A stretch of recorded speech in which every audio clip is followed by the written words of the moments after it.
Sheikh Dubai Sheikh मैं गोपी ఇగో నా flight మీద పోరాడతా అన్న మనల్ని పెట్టేసి పెద్ద కంపెనీ ఏ కంపెనీ అయినా పెట్టి నెలకు ₹1,00,000 జీతం ఉండాలా ₹1,00,000 ఓకే కదా ఓకే మే జీతం ఏ కంపెనీలో పోతావురా దుబాయ్ మస్కట్ సౌదీ కజకిస్తాన్ గంగలో పోనీ ఇప్పుడు పాస్పోర్ట్ ఇస్తావా పానం దెంగాలి కజకిస్తాన్ జాతకి అరే తుమ్ రూకురే ఏం లేదు 2 लाख రే నీ కిటికీ సీట్ కావాలా ఈ పక్క పొంటి సీట్ కావాలా పో కోడలు పాపా దస్తాయి మన ఫ్లైట్ లో దస్తాయి కిటికీ పొంట మనం అత్తు రాకేష్ అని అంతా ఉంటాడు నువ్వు బొట్టు పెట్టుకోపా బొట్టు పెట్టుకుని వస్తాడు ఎర్రడు బొట్టు మంచిగా కరెక్ట్ అంగి బూట్లు వేసుకుని వస్తాడు బూట్లు వేసుకొని బత్త సంచి పట్టుకుంటా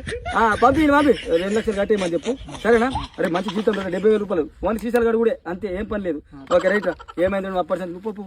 అరే క్యారే కైకు బోల్ రా తు మీసా ఐసా కస్టమర్ జడ కొడుతున్నావు అరే అడ్డమైన నువ్వు తెలుగులో మాట్లాడడానికి అర్థమైతలేదు కానీ నువ్వు ఆఫీస్ బాయ్ అని చెప్పి అమలు పనికి వెళ్ళేసిన గాడి కొడుకురా నువ్వు నా పాస్పోర్ట్ అయ్యారా ఫస్ట్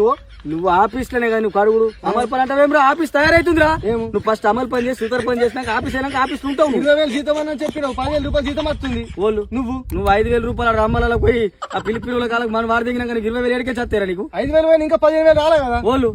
ఎంత మెల్లగా వస్తారా జీతము అరే నువ్వు నాకు అద్దరు నా పాస్పోర్ట్ వచ్చిన చేయగొట్టకు ఫస్ట్ దుబాయ్ తో మాట్లాడు పాస్పోర్ట్ షేక్ భాయ్